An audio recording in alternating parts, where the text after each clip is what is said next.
Assalamualaikum, hari ini saya nak buat kek batik dengan menggunakan 4 bahan sahaja. Beberapa tahun lepas saya pernah kongsikan kek batik viral tapi menggunakan bahan yang lebih banyak. Kalau anda nak lihat perbezaannya, boleh tonton sehingga habis video.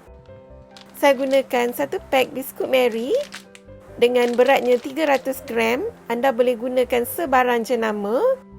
Dan dalam satu paket ni ada lebih kurang antara 58 hingga 60 keping biskut.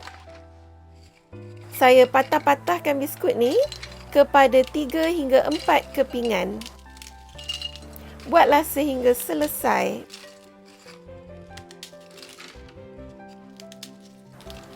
Ketepikan dulu sekejap. Dan ini pula loyang yang akan saya gunakan. Saya gunakan loyang yang bersaiz 8x8 inci dan alaskan dengan plastik tahan panas. Tujuan kita alas ni supaya mudah kita nak keluarkan kek nanti. Kalau tak nak alas pun tak apa, boleh je terus potong kek dalam loyang. Kalau nak gunakan kertas baking pun boleh. Seterusnya, saya gunakan 1 ketul mentega. Tak kisahlah sama ada jenis salted ataupun unsalted. Masukkan ke dalam kuali. Saya akan cairkan mentega ni dengan menggunakan api yang perlahan. Sementara menunggu mentega cair, di sini saya nak tunjukkan susu pekat yang akan saya gunakan. Dalam satu tin ni ada 500 gram dan setengah tin ni lebih kurang 1 cawan ya. Saya takkan gunakan 1 cawan sebab dia terlalu manis. Saya gunakan lebih kurang 3/4 cawan sahaja. 3/4 ni maksudnya lebih sikit daripada separuh cawan tapi tak sampai penuh secawan. Masukkan ke dalam kuali dan cairkan bersama dengan mentega yang hampir cair tadi. Bila dah cair, masukkan secawan Milo. Resepi ni mudah je, tak gunakan serbuk koko pun. Dan kalau anda suka yang lebih kurang pun, insya-Allah akan jadi. Sentiasa dikacau sehingga sebati dan tidak berketul. Sekiranya terjadi ketulan, anda boleh tambahkan sedikit air panas. Tapi jangan banyak sangat ya.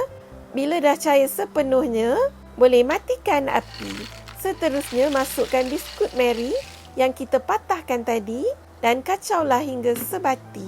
Waktu ni saya dah matikan api ya. Biarkan biskut tersalut sepenuhnya dengan adunan Milo. Langkah seterusnya, pindahkan adunan biskut tadi ke dalam loyang. Kalau anda sukakan kek batik yang lebih tebal, anda boleh gunakan loyang yang bersaiz lebih kecil seperti saiz 7x7 inci ataupun 6x6 inci.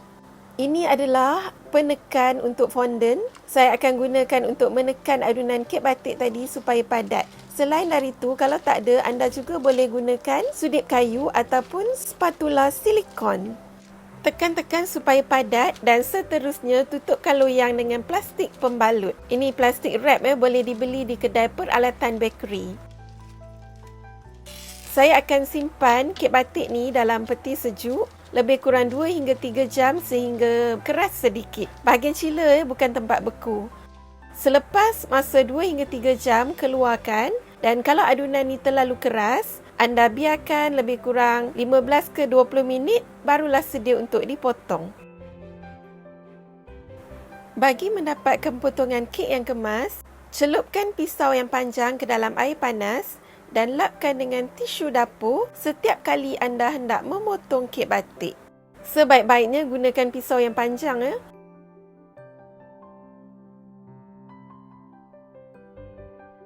Potonglah kek sehingga selesai. Jangan lupa tips tadi, setiap kali anda nak potong kek, gunakan langkah celupkan pisau dalam air panas dan lapkan dengan tisu seperti yang saya tunjukkan tadi. Kek batik ni sangat mudah untuk disediakan dan hanya menggunakan 4 bahan sahaja yang mudah untuk kita dapatkan di dapur. Resepi kek batik 4 bahan yang tanpa telur ni, teksturnya lebih rangup berbanding dengan resepi kek batik yang menggunakan telur, di mana yang menggunakan telur tu teksturnya lebih lembut. Anda boleh cuba kedua-dua resepi yang pernah saya kongsikan, sama ada yang menggunakan telur ataupun tanpa telur, dan lihatlah perbezaannya. Tapi kalau bagi saya sendiri, saya sukakan kedua-dua jenis. Kalau anda nak lihat versi yang dengan menggunakan telur dan ada topping di atas, anda boleh lihat video saya yang lama. Selamat mencuba semua.